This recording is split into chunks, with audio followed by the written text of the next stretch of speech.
two big protests we're busy following at the moment. The first one is in Thembisa, the other in Kagiso. We'll talk about both of those in a moment. Residents vowing to continue protesting until their demands are met. First of all, in Thembisa, residents taking to the streets over the cost of electricity and rates. Those protests turning violent as well. Residents say they've waited far too long for a response to their concerns. Well, let's unpack how this can all be solved and what has actually led to this and understand how we got here. Joined by local governance analyst, Professor Sam Koma. Professor Koma, good to have you. Excuse me, Professor Koma, good to have you on ENCA with us. I think you are still with me. Let's just begin our conversation as to why, once again, the only way it seems to get a reaction from authorities, at least residents believe, is for them to protest. This seems to be the pattern in our country. Yes, thanks, Gareth. In fact, there are a number of factors that seem to be at play. But in the case of the city of Ekurhuleni, the interesting observation that we need to point out is that this is one of the most relatively well-run and governed metro in the country. And this is attested to by the clean audits it obtained in 2 consecutive financial years, if you refer to the AG report. So its governance is not in question.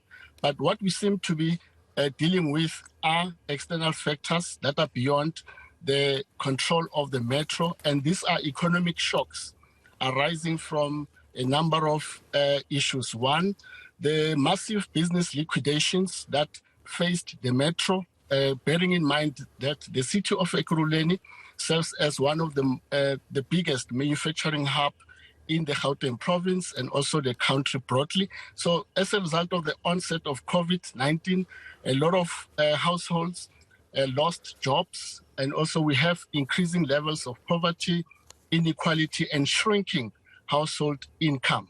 And the data that we have points to the fact that an average household income of a household living in a metro on monthly basis, they spend close to 2,000 rands on municipal basic services. For example, electricity, water and sanitation and waste removal.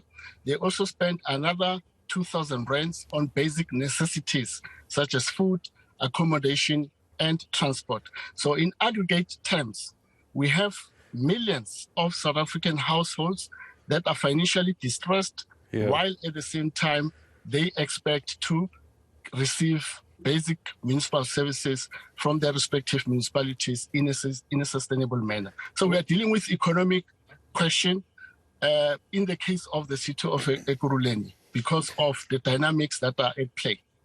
So how does the local government then get on top of this? Because there isn't a quick fix to this. People are complaining about a lack of water, a lack of electricity. And when they do have electricity, Prof, they're saying that they're paying too much for it as well. You can understand their frustrations, but then who needs to actually step in and do something, and who actually has the power to do anything? Because right now we have the Ekurhuleni mayor and we have the MEC. Someone has to make a call on how to go about this.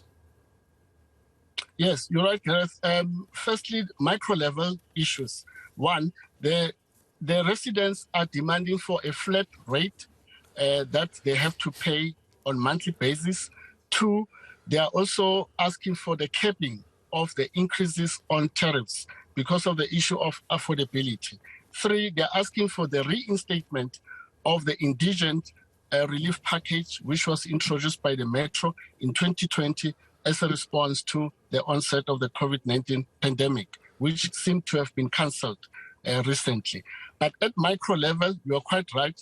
The white paper basically provides that the national government has an obligation to intervene where municipalities, due to inefficiency and also incapacity or other factors, they fail to provide services, and also they fail to provide affordable services to households. They need to intervene through considering a number of options. So this calls into question also the municipal funding model, which was introduced 2 decades ago, because that model assumes that both the property rates and services charges can sufficiently meet the bulk of the operating expenditure of municipalities.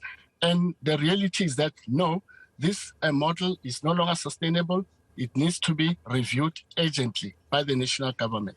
And it looks like the residents of Thembisa would certainly agree with that sentiment as well. Professor, thank you so much for your time in joining us. Professor Sam Koma, local governance analyst and expert, joining us here on the South African Morning.